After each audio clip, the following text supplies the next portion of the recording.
हमारे next topic का नाम है आरसी सीरीज़ एसी सर्किट।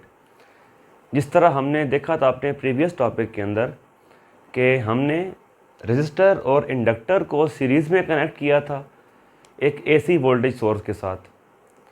तो हमने चेक किया था कि उस सर्किट का बिहेवियर कैसा होगा। अभी हम सेम वही चीज़ करेंगे, लेकिन हम रिप्लेस कर देंगे आर एल सर्किट को आर सी से, यानी हम यूज़ करेंगे सीरीज़ में एक कॉम्बिनेशन रेजिस्टर और कैपेसिटर का, और हम उस कॉम्बिनेशन को कनेक्ट करेंगे एक एसी वोल्टेज सोर्स के साथ। तो स्टार्ट करते हैं। सबसे पहले हमने क्या किया कि हमने एक रेजिस्टर लिया और एक कैपेसिटर लिया और इनको हमने कनेक्ट कर दिया सीरीज़ में एक एसी वोल्टेज सोर्स के साथ। तो ये हमारा वोल्टेज सोर्स है जिससे आउटपुट वोल्टेज V आ रही है। ये करंट I फ्लो करेगी सर्किट में, क्योंकि ये सीरीज़ सर्किट है, लिहाजा ये सेम करंट फ्लो करेगी इस पूरे सर्किट में। ये हमारा रेजिस्टर, ये हमारा कैपेसिटर। तो क्योंकि सीरीज़ सर्किट है, लिहाजा इसमें जो वोल्टेज है ये डिफरेंट होगी दोनों सर्किट एलिमेंट्स में। तो यहाँ वोल्टेज होगी VR और यहाँ वोल्टेज होगी VC। अभी हम क्या करेंगे, अभी हम इसको कंबाइंड वोल्टेज की फॉर्म में लिखेंगे ऐसे कि वो वोल्टेज V जो आउटपुट हुई वोल्टेज सोर्स से, ये ड्रॉप हुई दो सर्किट एलिमेंट्स में, रेजिस्टर में और कैपेसिटर में अलग अलग। तो ये हमारे पास आएगा VR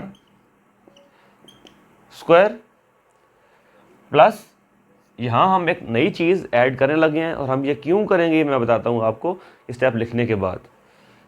यहाँ आएगा नेगेटिव VC होल स्क्वायर।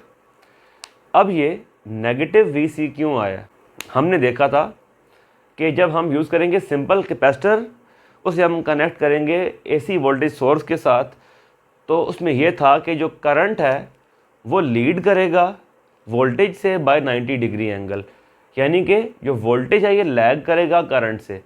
तो क्योंकि वोल्टेज लैगिंग क्वांटिटी है एक कैपेसिटिव सर्किट के लिए, लिहाजा हम इसको शो करेंगे नेगेटिव साइन से फॉर लैगिंग फैक्टर। तो अभी हम क्या करेंगे, हम इन दोनों के लिए अप्लाई करेंगे ओहम्स लॉ। अब इसके लिए कैपेसिटर के लिए जो वोल्टेज होगी ये होगी IR स्क्वायर, और जो ड्रॉप होगा वोल्टेज का अलॉन्ग कैपेसिटर ये होगा IXC। और हम ये देख चुके हैं कि XC क्या है, कैपेसिटिव रिएक्टेंस, और ये नेगेटिव साइन क्या शो करेगा कि वोल्टेज एक लैगिंग क्वांटिटी होती है कैपेसिटर के अंदर जब इसको हम कनेक्ट करेंगे एक एसी वोल्टेज सोर्स के साथ इंडिविजुअली। अब क्या होगा कि हम इस में से I स्क्वायर को कॉमन लेंगे, तो ये हमारे पास बनेगा I square R square plus I square XC square.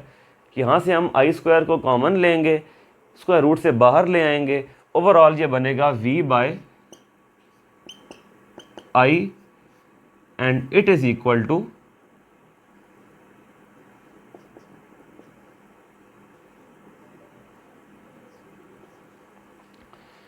R square plus negative XC square. हम ये देख चुके हैं पहले कि V by I is equal to impedance यानी Z से मुराद क्या है, total resistance of this combination of circuit. तो Z सिंबल होगा इम्पीडेंस का, and Z is equal to R plus minus XC whole square. और ये नेगेटिव क्या शो कर रहा है कि कैपेसिटर के अंदर जो वोल्टेज है ये लैगिंग क्वांटिटी है, देयरफॉर जो इसकी रिएक्टेंस है ये भी एक लैगिंग क्वांटिटी होगी विद रिस्पेक्ट टू रेजिस्टेंस। अब हम क्या करेंगे कि इसका फेजर डायग्राम ड्रॉ करेंगे। तो फेजर डायग्राम जो है वो कैसे बनेगा, हमने ये देखा था कि इन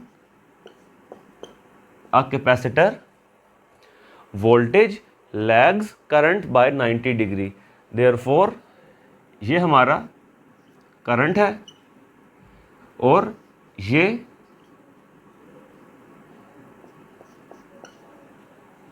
हमारी होगी कैपेसिटिव वोल्टेज। एक रेजिस्टिव सर्किट के अंदर current and voltage are in phase, therefore ये यूं होगा वी आर एंड आई। अगर हम करंट को रेफरेंस एक्सिस के तौर पे रखें और हम कंपेयर करें वी आर और वी सी को, तो हमारे पास जो कंबाइंड इसकी डायग्राम बनेगी वो इस तरह बनेगी कि इन आर सी सर्किट क्या होगा, ये आ गया वी आर, ये आ गया वी सी, और ये जो है ये आएगी इसकी वोल्टेज ओवरऑल जिसे हमने यहाँ वी से रिप्रेजेंट किया था।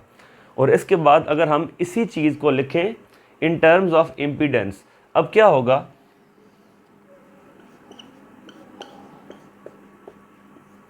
कि हम इसी ग्राफ को रिप्रेजेंट करेंगे सेम फॉर्म में, लेकिन फ़र्क क्या होगा, यहाँ वी आर की बजाय सिर्फ एक रेजिस्टेंस सिंबल आ जाएगा आर, ये आ गया आर और ये आ गया माइनस एक्स सी, और ये इसका आ गया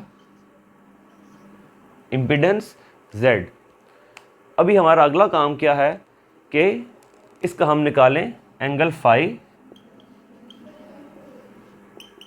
तो tan फाई हमारे पास क्या आएगा, ये हमारे पास आ जाएगा minus V C by V R या minus X C by R. अभी अगर हम इसका निकालें पावर एंगल तो ये आएगा कॉस फाई। अब कॉस थीटा क्या होता है हमारे पास, बेस बाय हाइपोटेन्यूस, तो ये हमारे पास आ जाएगा आर बाय जेड, या इसे हम लिख सकते हैं आर बाय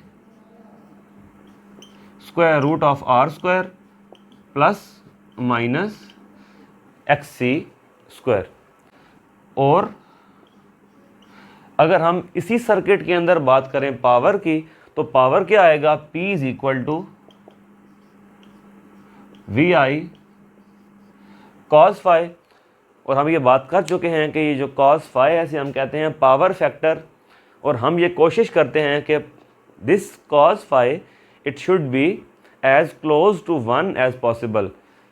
इसका फ़ायदा क्या होगा कि हमारे पास जो लॉसेस हैं वो मिनिमम होंगे और जो पावर ट्रांसफ़र होगी वो मैक्सिमम होगी, तो हमें मैक्सिमम पावर आउटपुट पे रिसीव हो रही होगी विद मिनिमम पॉसिबल लॉसेस।